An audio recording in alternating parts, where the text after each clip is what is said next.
నిర్గమకాండము 6వ అధ్యాయము.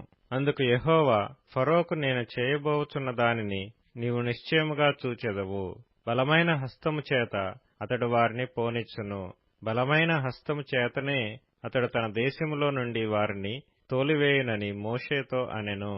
మరియు దేవుడు మోషేతో ఇట్లనెను, నేను యెహోవాను, నేను సర్వశక్తిగల దేవుడను పేరున అబ్రహాము, ఇస్సాకు, యాకోబులకు ప్రత్యక్షమైతిని కాని యెహోవా అను నా నామమున నేను వారికి తెలియబడలేదు. మరియు వారు పరవాసము చేసిన దేశమగు కనాను దేశమును వారికిచ్చుటకు నా నిబంధనను వారితో స్థిరపరచితిని. ఐగుప్తీయులు దాసత్వమునకు లోపర్చియున్న ఇశ్రాయేలీయుల మూలుగును విని నా నిబంధనను జ్ఞాపకం చేసుకొనియున్నాను. కాబట్టి నీవు ఇశ్రాయేలీయులతో ఈలాగు చెప్పుము, నేనే యెహోవాను. నేను ఐగుప్తీయులు మోయించు బరువుల క్రింద నుండి మిమ్మును వెలుపలికి రప్పించి వారి దాసత్వంలో నుండి మిమ్మును విడిపించి నా బాహువు చాపి గొప్ప తీర్పులు తీర్చి మిమ్మును విడిపించి మిమ్మును నాకు ప్రజలుగా చేర్చుకొని మీకు దేవుడునై ఇందును. అప్పుడు ఐగుప్తీయుల బరువు క్రింద నుండి మిమ్మును వెలుపలికి రప్పించిన మీ దేవుడైన యెహోవాను నేనే అని మీరు తెలుసుకొందురు. నేను అబ్రహాము, ఇస్సాకు, యాకోబులకు ఇచ్చేదనని చెయ్యి ఎత్తి ప్రమాణం చేసిన దేశములోనికి మిమ్మును రప్పించి దాని మీకు స్వాస్థ్యముగా ఇచ్చెదను. నేను యెహోవానని చెప్పుమనగా మోషే ఇశ్రాయేలీయులతో అలాగు చెప్పెను. అయితే వారు మనోవ్యాకులమును బట్టి కఠిన దాసత్వమును బట్టియు మోషే మాట వినరైరి.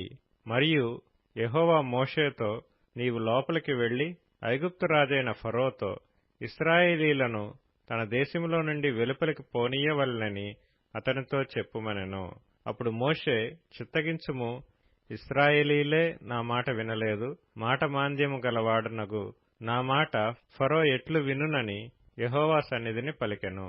మరియు యెహోవా మోషే అహరోనులతో నిట్లనెను, ఇశ్రాయేలీయులను ఐగుప్తు దేశములో నుండి తాము వెలుపలికి రప్పించుటకై ఇశ్రాయేలీయుల యొద్దకును ఫరో యొద్దకును వెళ్లవలెనని వారికి ఆజ్ఞాపించెను.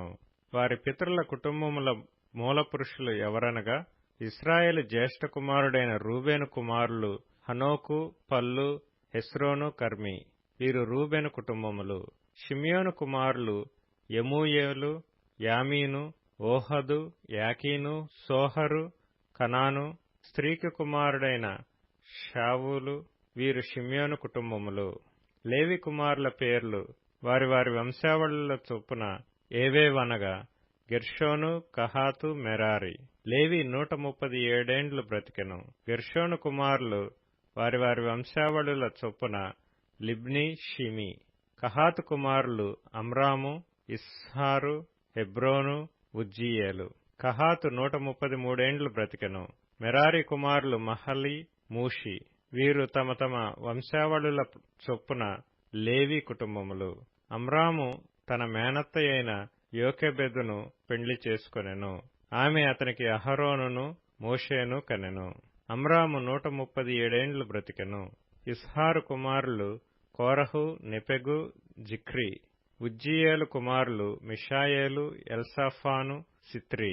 అహరోను అమీనాదాబు కుమార్తెయు నయస్సోను సహోదరియునైన ఎలీషెబను పెండ్లి చేసుకొనెను. ఆమె అతనికి నాదాబును, అబీహును, ఎలియాజరును, ఈతామారును కనెను. కోరహు కుమారులు అస్సీరు, ఎల్కానా, అబీయా, సాపు. వీరు కోరహీయుల కుటుంబములు.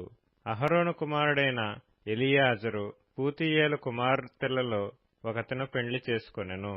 ఆమె అతనికి ఫీనెహాసును కనెను. వీరు తమ తమ కుటుంబముల చొప్పున లేవీల పితరుల మూల పురుషులు. ఇశ్రాయేలులను వారి సేనల చొప్పున ఐగుప్తు దేశములో నుండి వెలుపలికి రప్పించుడని యెహోవా ఆజ్ఞాపించిన అహరోను, మోషేలు వీరు. ఇశ్రాయేలీయులను ఐగుప్తులో నుండి వెలుపలికి రప్పించవలెనని ఐగుప్తు రాజైన ఫరోతో మాట్లాడిన వారు వీరు. ఆ మోషే, అహరోనులు వీరే. ఐగుప్తు దేశంలో యెహోవా మోషేతో మాట్లాడిన దినమున యెహోవా, నేను యెహోవాను, నేను నీతో చెప్పున్నది యావత్తు నీవు ఐగుప్తు రాజైన ఫరోతో పలుకుమని మోషేతో చెప్పగా, మోషే, చిత్తగించుము, నేను మాట మాంద్యము గలవాడను, ఫరో నా మాట ఎట్లు వినునని యెహోవా సన్నిధిని పలికెను.